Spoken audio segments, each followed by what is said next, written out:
Hi, welcome back to Moose in Chemistry, SI Units, Significant Figure Problems, Lesson number 4.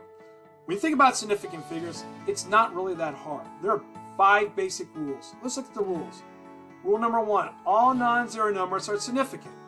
1, 2, 3, 4, and infinity, right? They're all not zeros, so they're significant.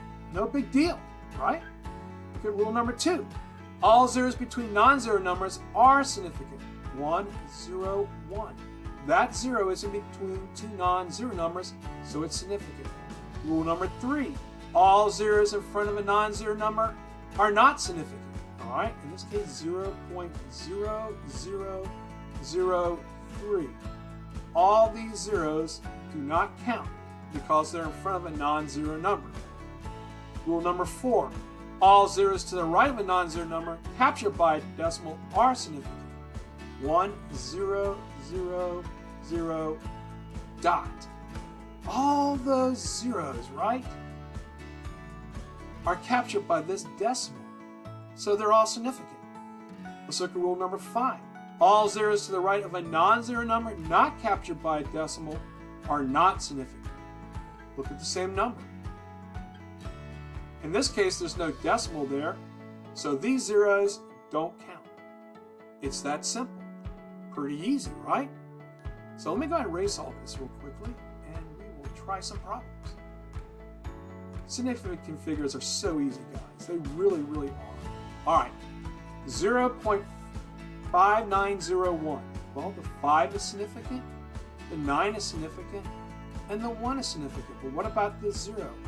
Well, according to rule number 2 here, all zeros between non-zero numbers are significant, so this one does count. So in this case, there are 4 sig figs. All right, let's look at the next one, 0.390. Well, we know the 3 is significant, we know the 9 is significant. All zeros to the right of a non-zero number captured by a decimal are significant. Well, there's your decimal. There's your non-zero numbers. So this 0 right here is also significant. So that gives us 3 sig figs. All right, let's look at the next one. We have a non-zero number here. Oh, look at this. It's the same rule all over again.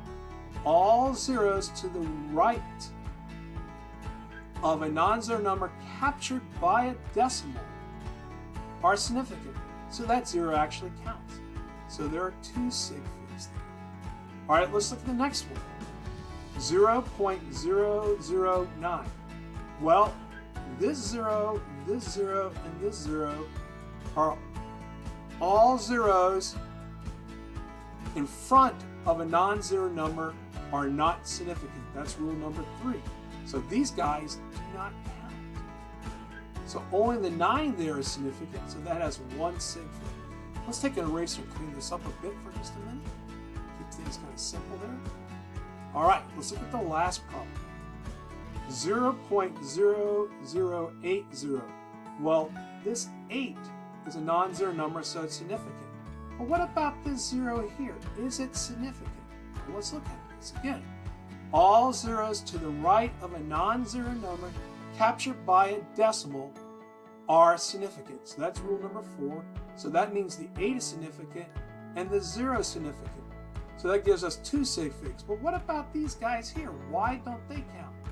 Because all zeros in front of a non-zero number are not significant. That would be rule 3. So again, this last problem only has 2. Sig figs, guys, don't have to be hard. They're actually really, really easy. If you like this video, give us a like, consider subscribing so we can grow this channel. You guys be snarly, and we'll see you back here at Moose in Chemistry!